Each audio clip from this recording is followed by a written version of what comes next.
Assalamualaikum warahmatullahi wabarakatuh.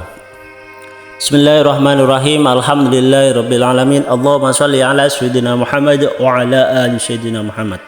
Mustafa Kemal Atatürk merupakan tokoh sekuler Turki yang berandil meruntuhkan kekhalifahan Utsmaniyah.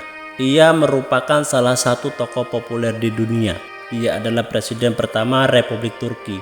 Dalam sejarah dunia Islam, Mustafa Kemal terkenal bukan karena posisinya sebagai presiden pertama Turki, melainkan sosok kontroversial dan tokoh sekuler yang menghilangkan syariat dan syiar Islam di Turki, berkedok menjadikan Turki sebagai negara yang modern. Ia memimpin Turki pada tahun 1923 sampai dengan 1938. Lahir dengan nama kecil yaitu Gazi Mustafa Kemal Pasha di Salonika yang sekarang disebut dengan Yunani pada tanggal 19 Mei 1881. Saat itu Yunani masih di bawah penguasaan kekhalifahan Utsmani atau disebut dengan Utsmaniyah. Ayahnya bernama Ali Riza, meninggal saat Mustafa Kemal masih berusia 7 tahun. Sedangkan ibunya bernama Zubaide Hanim, seorang muslimah taat yang menginginkan Mustafa Kemal ini menjadi ulama yang faqih. Tapi sayangnya Mustafa Kemal ini memiliki kepribadian yang berbeda dengan ibunya. Dia senang melanggar peraturan yang ada, berwatak kasar dan selalu melawan gurunya. Di hadapan temannya ia selalu berbuat angkuh dan suka menyinjiri. Sejak remaja, sekitar umur 12 tahun, Mustafa Kemal sudah bersekolah di kemiliteran. Karena dia sangat cerdas, memiliki kecerdasan, Mustafa Kemal masuk ke Akademi Militer di Manastir pada tahun 1895. Ia lulus dengan pangkat letnan pada tahun 1905. Pada tahun 1907, ia ditempatkan di Selanik, tempat kelahirannya, dan bergabung dengan Komite Kesatuan dan Kemajuan yang biasa disebut sebagai Kelompok Turki Muda. Pada tahun 1908, kaum Turki muda ini merebut kekuasaan dari Sultan Abdul Hamid II dan Mustafa Kemal ini menjadi tokoh militer senior. Pada tanggal 3 Maret 1924, kekhalifahan Islam yang berada di Istanbul, sekarang disebut dengan Turki, runtuh.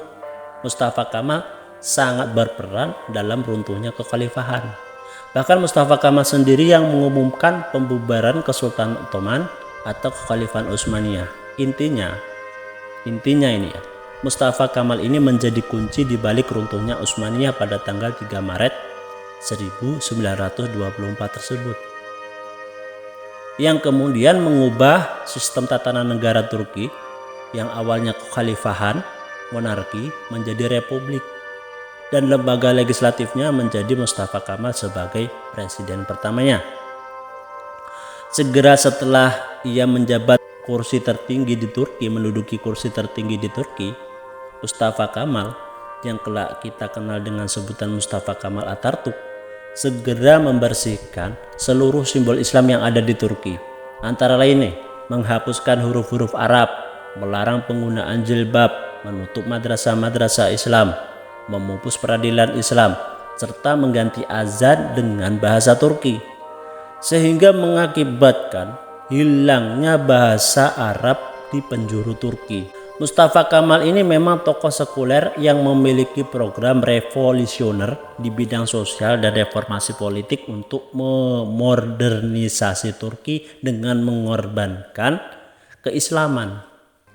Perubahan-perubahannya termasuk emansipasi untuk perempuan, menghapus seluruh institusi Islam dan pengenalan pada kode hukum barat, pakaian, kalender, serta alfabet, mengganti seluruh huruf Arab dengan huruf Latin.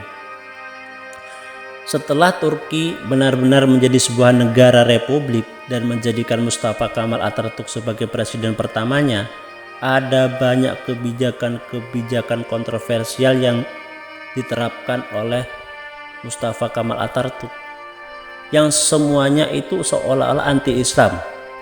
Pergantian kebijakan-kebijakan ini oleh Mustafa Kemal Atatürk dilakukan secara radikal. Dia menetapkan ideologi negara yang menganut paham sekuler demi menghilangkan nilai-nilai Islam dari pemerintahan. Kebijakan Mustafa Kamal yang sangat anti-Islam antara lain menghapus syariah Islam, tidak ada lagi jabatan kekhalifahan, mengganti hukum-hukum Islam dengan hukum-hukum Italia, Jerman, dan Swiss, menutup berbagai masjid dan madrasah, mengganti agama negara dengan sekularisme, mengubah azan ke dalam bahasa Turki. Lalu melarang pendidikan agama di sekolah umum, melarang kerudung bagi kaum wanita dan pendidikan terpisah, mengganti naskah-naskah bahasa Arab dengan bahasa Roma, pengenalan pada kode hukum barat, pakaian, kalender, serta alfabet, dan mengganti seluruh huruf Arab dengan huruf Latin. Di masa tuanya, dia menerbitkan banyak buku dan membuat jurnal sepanjang karir militernya. Jurnal harian Atatürk dan catatan militer selama periode Utsmaniyah diterbitkan sebagai satu koleksi. Koleksi lain mencakup periode antara 1923 dan 1937.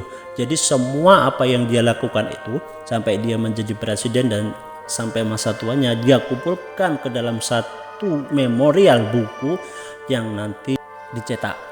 Semua dokumen-dokumen dan catatan-catatan militernya, prestasinya walaupun kontroversial, diindeks ke dalam satu dokumen yang disebut dengan Atatürk'ün bütün eserleri, yang artinya semua pekerjaan Atatürk, hingga akhirnya ia meninggal di Istana Dolmabahce, Istanbul, Turki pada tanggal 10 November 1938 pada umur 57 tahun. Dia sempat menikah dengan Latife Usaki yang bertahan hanya 2 tahun kemudian bercerai. Cukup sekian. Semoga bermanfaat. Wassalamualaikum warahmatullahi wabarakatuh.